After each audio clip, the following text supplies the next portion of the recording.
माजी मंत्री अनंतराव थोपटे यांचं दुःखद निधन झाल्यानंतर आता त्यांच्यावर अंत्यसंस्कार जे आहेत ते पार पडलेले आहेत. अंत्यसंस्कारवेळी मंत्री जयकुमार गोरे उपस्थित होते. तुम्ही त्यांच्या पार्थिवाचं दर्शन घेतलं. आज आता अनंतराव थोपटे आपल्यात नाही. महाराष्ट्राचे ज्येष्ठ नेते आणि पुणे जिल्ह्याचे सुपुत्र ज्यांनी आपल्या राजकीय कारकिर्दीमध्ये सामाजिक आणि राजकीय काम करत असताना अनेक नेते घडवले, अनेक कुटुंब घडवली आणि या भागामध्ये एक आदर्श निर्माण करून एक शिस्तबद्ध राजकारण करण्याचं काम आयुष्यभर केलं. त्यांच्या कार्याने कर्तृत्वातनं या भागाचाच नाही तर या जिल्ह्याचा, महाराष्ट्राच्या विकासामध्ये सातत्याने त्यांचा हातभार राहिला. असं एक थोर व्यक्तिमत्व आज आपल्यातून निघून गेलेलं आहे. परमेश्वरानं त्यांच्या आत्म्यास चिरशांती द्यावी आणि त्यांच्या कुटुंबियांना या दुःखातून सावरण्याची ताकद मिळावी.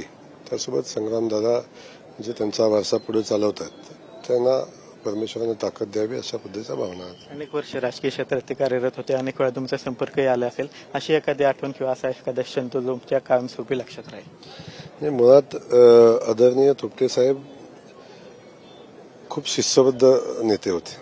त्यांच्या जवळ जात असताना मनात पहिलीच एक भीती, आदरयुक्त भीती मनामध्ये असायची की प्रत्येक गोष्ट शिस्तीत झाली पाहिजे, प्रत्येक गोष्टीला शिस्त असली पाहिजे आणि ते शिस्तीत नाही झाली तर कुठल्या वेळी ते कुणाला टोकतील या संदर्भात सातत्यानं मनामध्ये आदरयुक्त भीती असायची. परंतु एक शिस्तबद्ध जीवन कसं जगावं आणि राजकीय जीवन जगत असताना आपल्या व्यक्तिगत जीवनाला कशी शिस्त असावी, कार्यकर्त्यांना कशी असावी हे त्यांच्याकडून शिकण्यासारखं होतं. अनंतराव थोपटे यांच्या अंत्यविधी पार पडल्यानंतर मंत्री जयकुमार गोरे यांनी आपली प्रतिक्रिया जी आहे ती दिलेली पाहायला मिळते. कॅमेरा पर्सन अमित सह विनय जगताप, TV9 मराठी, भोर, पुणे.